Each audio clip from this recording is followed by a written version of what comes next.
So guys, continue on my playlist of signs of a successful co-parenting relationship. This is video number 4, where we talk about your children are thriving at school. Grades are staying stable and improving. When you are doing what you're supposed to do at home with your children, like allowing them to read to you and you read to them, and it should start early. It should start like probably before they come out of the room.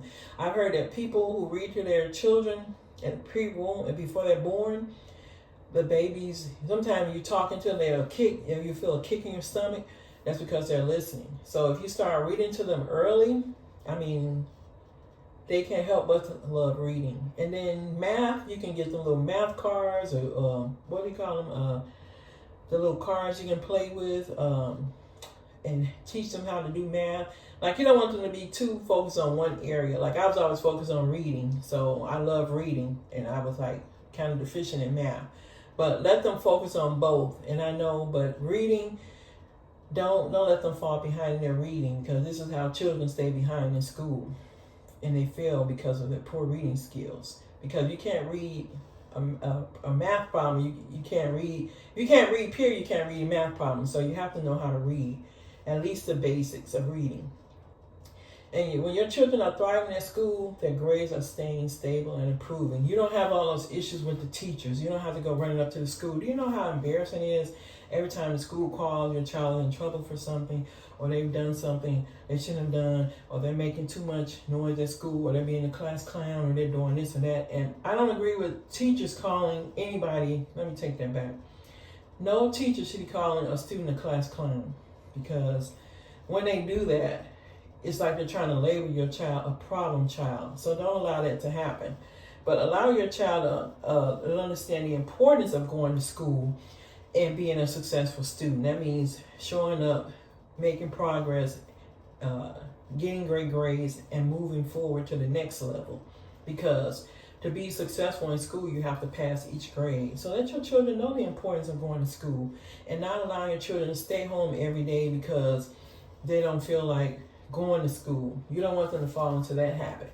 But when you are being a successful co-parent, your children are thriving at school. They're making great grades. They want to go to school. They're interested in school.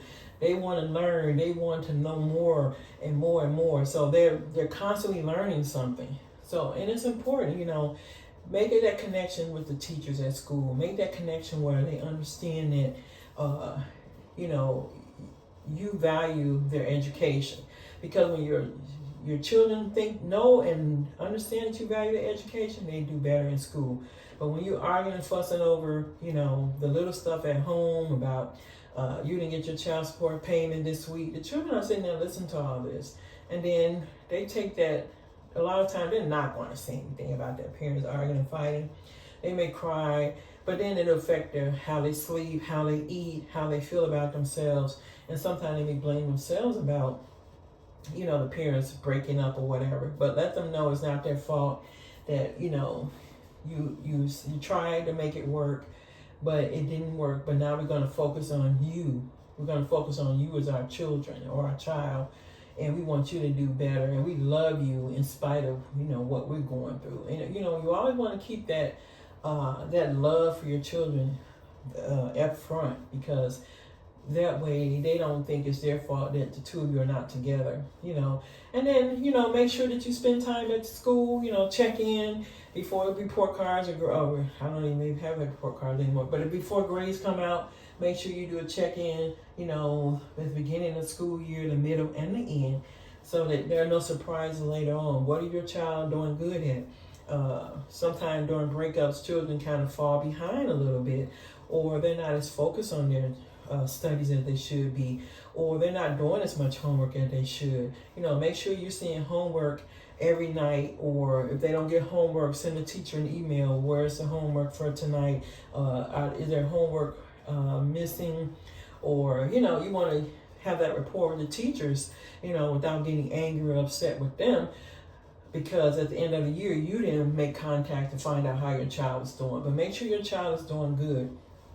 And usually, once you come out of that toxic relationship, if it was toxic, and most people are, that's why they're exes, the children start to do better in school. They start to thrive in school. They start to get A's and B's.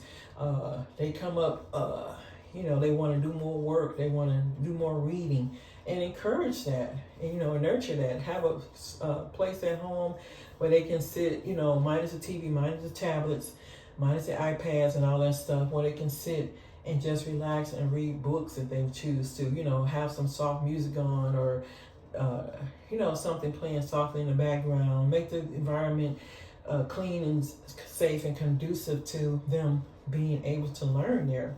And, you know, your children may love to, you know, start asking you to take them to the library, you know, do things like that on the weekends, or maybe a Friday after school or something, where you can just go and sit and relax in the library and grab some books and read them. And, you know, you can take them home, or you can leave them, you know, read them there and return them right away. So whatever, you know, works. But your children will start to thrive when you get out of a toxic relationship and the co-parenting starts to go better. And so if we really love our children, like we say, they should be thriving in school. They shouldn't be failing. They should be thriving. And their grades should start, you know, at least staying up and improving. So that's the part that we want to make sure we understand with, you know, co-parenting. You know, just make sure that your children are doing the best at, you know, school and sports and activities, and they're more interested in school, and, you know, they're just thriving, like I said. But that's when we put our egos aside and stop arguing with each other and focus on our children. Then our kids will start to do better.